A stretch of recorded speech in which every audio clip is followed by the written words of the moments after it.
Hello friends, good morning. Moonlight coaching centre में आप सभी का स्वागत है। इस समय हमारा टॉपिक चल रहा है नाउन नंबर। तो आइए देखते हैं। नेक्स्ट पॉइंट हमारा है पॉइंट नंबर 29। जैसे कि कहा जाता है पीपल, पीपल मीन्स लोग। पब्लिक, पब्लिक मीन्स जनता। Police, military,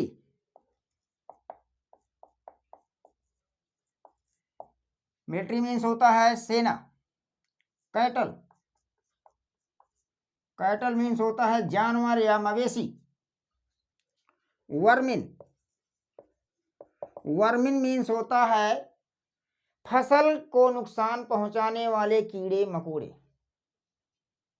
cannon, cannon means होता है तोप।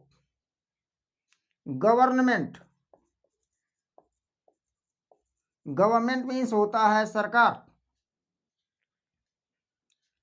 आर्टिलरी, आर्टिलरी मीन्स होता है तोपखाना। पोल्ट्री,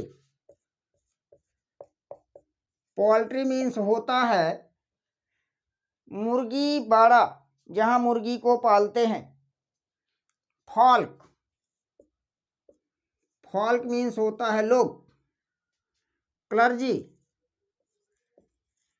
क्लर्जी मीन्स होता है आपका पादरी। और हम इस तरह से कह सकते हैं जेंट्री, जेंट्री मीन्स होता है सज्जन लोग, भले लोग। तो आप देख रहे हैं कि हमारे कुछ नाउन हैं, जैसे कि people, public, police, military, cattle, vermin, cannon, poultry, government, artillery, clergy, folk, gentry. तो हमारे ये कुछ ऐसे नाउन्स हैं जो देखने में आपको सिंगुलर की तरह दिखाई दे रहे हैं।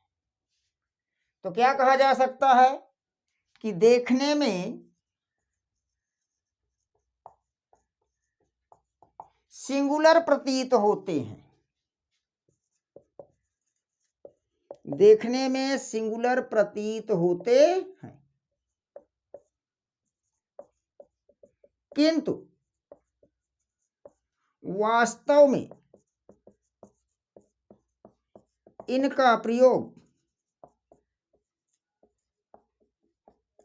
प्लूरल नंबर में किया जाता है। वास्तव में इनका प्रयोग प्लूरल नंबर में किया जाता है। अब यदि इनका प्रयोग प्लूरल नंबर में किया जा रहा है, तो यदि ये किसी क्रिया के सब्जेक्ट बन जाएं तो वर्ब कैसी लेंगे भाई? सिंगुलर लेंगे। जैसे कि मैंने आपको बताया पीपल लोग, पब्लिक जनता, पुलिस पुलिस, मिलिट्री सेना, कैटल जानवर या मवेशी, वर्मिन फसल को नुकसान पहुंचाने वाले कीड़े मकोड़े, कैनन तोप, गवर्नमेंट सरकार, आर्टिलरी तोप खाना जहां तोप रखी जाती है, पोल्ट्री मुर्गी बाड़ा, फॉल्क लोग, क्लर्जी पादरी, जेंट्री भले लोग, सज्जन लोग। आप जो है वीडियो को पूरा देखिए, कॉपी पेन लेकर के बैठिए, नोट्स बनाइए, तब आपको बेहतरीन समझ में आएगा। सपोज दैट कहीं ऐसा हो जाता है कि आपको लग रहा है कि हमारे ये बात समझ में थोड़ा कम आई है, तो वीडियो को पॉज करके समझिए, फिर उसको रिवर्स करके पुनः देखिए। जब आप बार बार ऐसा करेंगे तो निश्चित रूप से आपको हर एक मैटर बहुत अच्छी तरह से समझ में आएगा। तो जैसे कि मैंने कहा कि people, public, police, military, cattle, vermin, cannon, government, artillery, poultry, folk, clergy, gentry, जो देखने में तो सिंगुलर प्रतीत होते हैं, किंतु वास्तव में इनका प्रयोग प्लूरल नंबर में किया जाता है। अब ये किसी क्रिया के सब्जेक्ट बन जाएंगे तो अपने साथ वर्ब भी प्लूरल लेंगे, सीधी सी बात है। जैसे हम कह सकते हैं, हम इनके लिए एग्जाम्पल्स देख सकते हैं।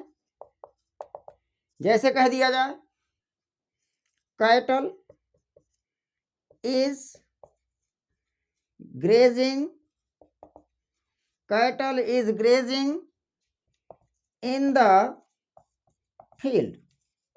अब आप यहां देख रहे हैं cattle is grazing in the field, तो यहां पर कैटल का यूज किया गया है। और जैसा कि मैंने अभी बताया कि कैटल का मतलब मवेशी होता है और कैटल अपने आप में प्लूरल होता है, अतः कैटल प्लूरल है तो वर्ब कैसी लेगा, प्लूरल लेगा।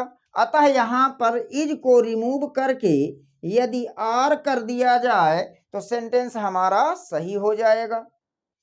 जैसे कह दिया जाए the gentry of this town, the gentry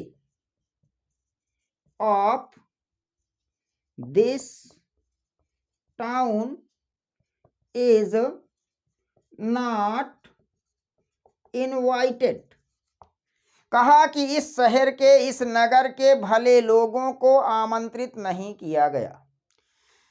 तो किसको? भले लोगों को। जेंट्री मीन्स भले लोग, मेन सब्जेक्ट बन रहा है। जैसा कि हम जानते हैं जेंट्री हमारा प्लूरल नंबर में कार्य करता है, अतः वर्ब भी कैसी लेगा, प्लूरल लेगा। तो हम कह सकते हैं कि यदि यह इज को रिमूव करके यहां पर हम आर लगा दें तो सेंटेंस हमारा क्या हो जाएगा, सही हो जाएगा। हम कुछ और भी एग्जाम्पल्स देख सकते हैं। तो जैसा कि मैंने आपको बताया कि people, public, police, military, government, folk, cannon, vermin, artillery, ये कुछ आपके ऐसे शब्द हैं जो प्रायः प्लूरल नंबर में प्रयोग होते हैं। यदि ये किसी क्रिया के सब्जेक्ट बन जाए तो अपने साथ वर्ब भी प्लूरल लेंगे। जैसे कह दिया जाए the police has arrested the thief. Police ने चोर को गिरफ्तार कर लिया है। तो आप यहां देख रहे हैं कि पुलिस आया हुआ सब्जेक्ट का काम कर रहा है, अतः हम कह सकते हैं कि ये प्लूरल नंबर है तो वर्ब कैसी लेगा, प्लूरल लेगा। अगर हम हैज को जो है रिमूव करके हैव ला दें तो सेंटेंस हमारा क्या हो जाएगा, सही हो जाएगा। जैसे कहा जाए the people of America is rich. कहा कि अमेरिका के लोग धनी हैं। तो कौन धनी है? लोग। अब लोग आपका सब्जेक्ट बन चुका है तो हम जानते हैं कि पीपल हमारा कहाँ जाता है, प्लूरल नंबर में जाता है। अतः हम कह सकते हैं कि वर्ब कैसी लेगा, प्लूरल लेगा। अतः यहाँ पर यदि इज को रिमूव करके आर कर दिया जाए तो सेंटेंस हमारा सही हो जाएगा। जैसा कि मैंने आपको पहले भी बताया कि आप टॉपिक नाउन का पढ़ रहे हैं लेकिन साथ में आप वर्ब का भी टॉपिक देख रहे हैं। तो ध्यान रहे कि नाउन के साथ साथ आप वर्ब का टॉपिक पढ़ रहे हैं, और जब नाउन आपका सब्जेक्ट बन जाए, सब्जेक्ट के अकॉर्डिंग वर्ब आ जाए, अर्थात वर्ब जो है सब्जेक्ट से एग्री करे, तो ऐसे टॉपिक को नाम दे दिया जाता है सब्जेक्ट वर्ब एग्रीमेंट। इसी का सेकेंड नेम है सब्जेक्ट वर्ब कॉन्कॉर्ड। कॉन्कॉर्ड का मतलब होता है तालमेल, सामंजस्य, सब्जेक्ट और वर्ब का सामंजस्य। जैसे कह दिया जाए द वर्मिन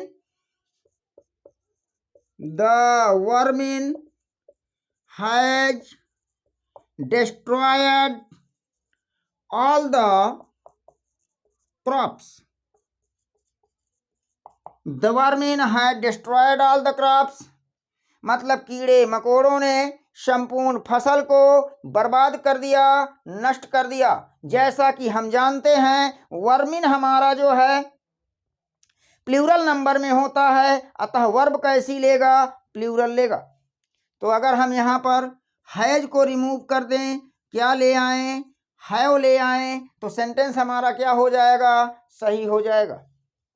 जैसे कह दिया जाए द कैनन वाज बूमिंग।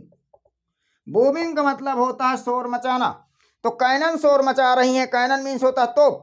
जब तोपें शोर मचा रही हैं तो कहने का मतलब ये है कि तोपें छूट रही हैं। अब आपका जो कैनन है वो प्लूरल नंबर में जा रहा है, तो सब्जेक्ट प्लूरल बन गया है, तो वर्ब भी प्लूरल होनी चाहिए। अतः हम कह सकते हैं कि यदि वाज को रिमूव कर दिया जाए, इसके बदले वर ले आया जाए, तो सेंटेंस हमारा क्या हो जाएगा? सही हो जाएगा। जैसे कह दिया जाए सम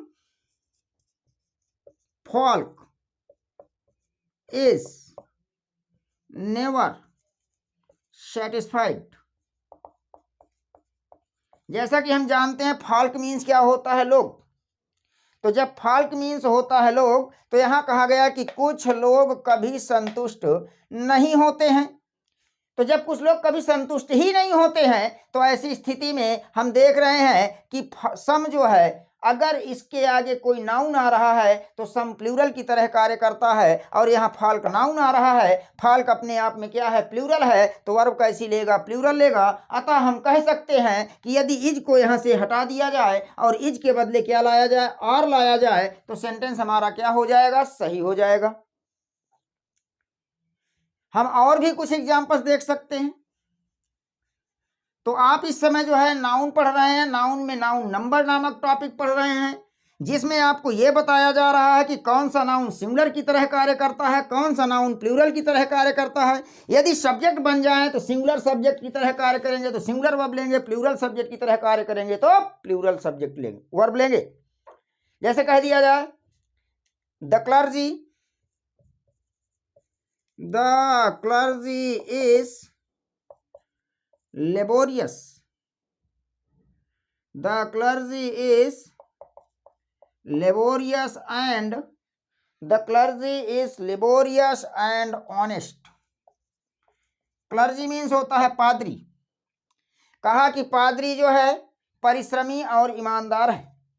तो यहां पर क्लर्जी आपका कहां जा रहा है? प्लूरल नंबर में यूज हो रहा है। और जब ये प्लूरल नंबर में यूज हो रहा है तो वर्ब कैसी लेगा भाई? प्लूरल वर्ब लेगा। अतः हम कह सकते हैं कि यहां से इज को हटाएं और क्या लगा दें? आर। सेंटेंस हमारा क्या हो जाएगा? सही हो जाएगा, बन जाएगा the clergy are laborious and honest.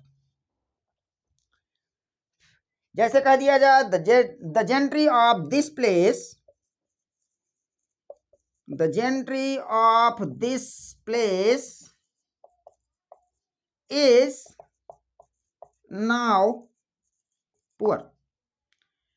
कहा कि इस स्थान के भले लोग, भद्र लोग अभी भी गरीब हैं, जो सज्जन हैं। भले लोग मीन सज्जन। कहा कि इस स्थान के सज्जन लोग अभी भी गरीब हैं। तो कौन गरीब हैं? सज्जन लोग। जैसे कि मैंने आपको बताया था, जेंट्री प्लूरल नंबर में काम करता है, और यदि किसी क्रिया का सब्जेक्ट बन जाएगा तो वर्ब कैसी लेगा? प्लूरल। अतः यहां पर इज को रिमूव करके क्या रख दिया जाए? आर। तो सेंटेंस हमारा सही हो जाएगा। जैसे कह दिया जाए कैटल्स और ग्रेजिंग इन द मीडो। कहा कि मवेशी चारागाह में चर रहे हैं। तो जैसे मैंने अभी कहा कि यहां देखिए कैटल्स लिखा है। जब कैटल शब्द आपका अपने आप में प्लूरल है तो फिर इसके प्लूरस लगाकर इसका प्लूरल नहीं बना सकते हैं। तो यदि हम कैटल्स के स्थान पर कैटल कर दें तो सेंटेंस हमारा क्या हो जाएगा? सही हो जाएगा। जैसे कैटल होता है अपने आप में प्लूरल, और कैटल का प्लूरल कैटल्स नहीं होता है। अगर कैटल्स कर देंगे तो सेंटेंस हमारा गलत हो जाएगा। अतः हम कह सकते हैं कि कैटल्स के स्थान पर कैटल रख दिया जाए तो सेंटेंस हमारा क्या हो जाएगा? सही हो जाएगा। तो क्या बन जाएगा? Cattle are grazing in the meadow. तो आप देख रहे हैं यहां पर आपको ढेर सारे जो है एग्जाम्पल्स दिए गए, जिनके माध्यम से आपने समझा होगा कि आपका people, public, vermin, folk, gentry, artillery, government, military, इन सब का प्रयोग प्लूरल नंबर में किया जाता है। अतः ये अपने साथ वर्ब भी क्या उनसे लेते हैं? प्लूरल लेते हैं। आइए देखते हैं 30 पॉइंट। नेक्स्ट पॉइंट क्या कहता है, तो जरा देख लीजिए। मैंने लिखा एक साइड सिंगुलर नंबर, और दूसरी साइड क्या लिख दिया, प्लूरल नंबर। एक साइड लिखा मैंने सिंगुलर नंबर और दूसरी साइड क्या लिख दिया, प्लूरल नंबर। अब जरा देखते हैं, तो जैसे यहां पर कह दिया जाए सीप, कहा सीप का प्लूरल बनाना है, तो भाई सीप का प्लूरल सीप ही होता है, इसमें कभी यश लगा के प्लूरल नहीं बनाना। अगर आप सीप का प्लूरल सीप्स बना रहे हैं तो इसका मतलब है कि ये गलत है। सीप का प्लूरल कभी सीप्स नहीं हो सकता है। अतः सीप जो है एक ऐसा शब्द है जो सिंगुलर और प्लूरल में एक समान दिखाई देता है। इसी तरह से हम कह दें डियर, तो डियर का प्लूरल क्या होता है, डियर। अब अगर डियर का प्लूरल आपने डियर्स बनाया तो इसका मतलब आपका क्या हो गया, गलत। तो इसलिए ध्यान रखिए कि डियर का प्लूरल भी क्या होता है, डियर। तो हम ये कह रहे हैं कि सीप सिंगुलर में भी है, सीप प्लूरल में भी है, डियर सिंगुलर में है, डियर प्लूरल में है। जैसे कह दिया जाए सोप, सोप मीन्स होता है साबुन, तो इसका भी सिंगुलर और प्लूरल क्या होता है, एक समान। कहने का मतलब सोप का प्लूरल यदि आप सोप्स बनाते हैं तो सेंटेंस आपका क्या हो जाएगा भाई, गलत हो जाएगा। तो जरा ध्यान दीजिए कि डियर का डियर्स नहीं होता है, सीप का सीप्स नहीं होता है, सॉप का सॉप्स नहीं होता है। अतः हम ये कह सकते हैं कि सिंगुलर में सीप, प्लूरल में सीप, सिंगुलर में डियर, प्लूरल में डियर, सिंगुलर में सॉप, प्लूरल में सॉप। तो अब हम कैसे पहचाने कि ये जो है हमारा सिंगुलर में काम कर रहे हैं कि प्लूरल में काम कर रहे हैं। तो ध्यान दीजिए कि सीप, डियर और सॉप के पहले आने वाला नंबर डिसाइड कर देगा कि ये सिंगुलर की तरह कार्य करेंगे कि प्लूरल की तरह। जैसे कह दिया जा आई सा आ डियर, दूसरा सेंटेंस मैंने लिखा आई सा टू डियर्स। तो यहां पर देखा कि मैंने एक हिरण देखा, मैंने दो हिरण देखा। तो जब मैंने एक हिरण देखा, मैंने दो हिरण देखा, तो आप देख रहे हो कि यहां पर ये डियर लिखा हुआ है, डियर के पहले क्या आ रहा है, ए आ रहा है, ए का मतलब एक होता है। अतः हम कह सकते हैं कि ये सेंटेंस हमारा क्या है, सही है। इसके बाद यहां पर आई सा टू, अब टू का मतलब जब एक से अधिक हो जाता है, टू तो दो की बात करने लगा है, और इंग्लिश में आपके नंबर होते हैं दो, सिंगुलर और प्लूरल। तो यदि एक की बात करेंगे तो सिंगुलर नंबर में होगा, एक से अधिक की बात करेंगे तो प्लूरल नंबर में होगा। अब जब यहां एक से अधिक की बात हो रही है तो यहां पर डियर्स कर दिया। अब कहा बताओ कि सेंटेंस सही है कि गलत है। तो जरा ध्यान दीजिए कि इधर आपका नंबर 2, 3, 4, 5 इनफाइनाइट तक चला जाए, किंतु हम डियर में यस नहीं लगाएंगे। ये नंबर हमको बता दे रहा है कि डियर सिंगुलर का काम कर रहा है कि प्लूरल का। तो जैसे यहां कहा गया डियर सिंगुलर में भी है, डियर प्लूरल में भी है। अतः यह कह दिया जाए कि यदि डियर से यस को हटा दिया जाए तो हमारा सेंटेंस सही हो जाएगा। हम और भी एग्जाम्पल्स देख सकते हैं। जैसे कह दिया जाए मोहन बॉट 2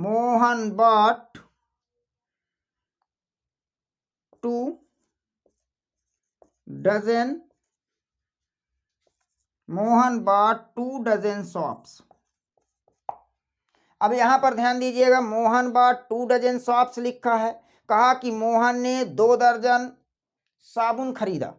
अब जब 2 दर्जन साबुन खरीदा तो यहां पर नंबर तो भाई आपका प्लूरल दिखा रहा है, और यहां पर जब नंबर प्लूरल होता है तो हम ये भी जानते हैं कि उसके आगे आने वाला जो नाउन होगा, मुख्य नाउन होगा, जो नाउन की तरह कार्य कर रहा है, नाउन है, वो भी प्लूरल होना चाहिए। तो जब प्लूरल होना चाहिए तो हम ज्यादातर देखते हैं कि यस लगा करके हम प्लूरल बना लेते हैं। जैसे बॉय का प्लूरल बॉयज, गर्ल का प्लूरल गर्ल्स, चेयर का प्लूरल चेयर्स। तो उसी प्रकार से यहां बना दिया शॉप का प्लूरल शॉप्स। जबकि हम जानते हैं कि शॉप सिंगुलर और प्लूरल में एक ही तरह होता है, इसमें यस लगा के प्लूरल नहीं बनाया जाता है। इसके पहले आने वाला नंबर डिसाइड करता है कि सिंगुलर की तरह कार्य कर रहा है कि प्लूरल की तरह। अतः यहां से कि हम एस को हटा दें तो सेंटेंस हमारा सही हो जाएगा, मोहन बॉट 2 डजन सॉप। जैसे कह दिया जाए 10 sheep or grazing in the field। 10 sheeps और ग्रेजिंग इन द फील्ड, कहा कि 10 भेड़ मैदान में चर रही हैं। तो यहां पर देखिए 10 लिखा है, 10 जानते हैं कि आपका प्लूरल नंबर में कार्य कर रहा है, तो आगे आने वाला नाउन भी प्लूरल होगा। और जब नाउन प्लूरल होगा तो जैसे बॉय का प्लूरल बॉयज बना देते हैं, गर्ल का प्लूरल गर्ल्स बना देते हैं, चेयर का प्लूरल चेयर्स बना देते हैं, पेन का प्लूरल पेन्स बना देते हैं, उसी प्रकार से यहाँ शीप का प्लूरल शिप्स बना दिया। जैसा कि हम जानते हैं कि सीप सिंगुलर और प्लूरल में एक समान होता है, सीप में यस लगाकर प्लूरल नहीं बनाते हैं, बल्कि इन शब्दों के पहले आने वाला नंबर डिसाइड करेगा कि ये सिंगुलर में प्रयोग होंगे कि प्लूरल में। तो यहां पर देखिए 10 है, प्लूरल में प्रयोग हो रहा है, यहां से यस को हटा दें, सेंटेंस हमारा पूरी तरह से सही हो जाएगा। तो ध्यान दीजिए कि आपको यदि वीडियो जो है पसंद आया हो तो वीडियो को लाइक कीजिए, कमेंट कीजिए, शेयर कीजिए। मिलते हैं नेक्स्ट क्लास में, तब तक के लिए आप सभी को थैंक यू।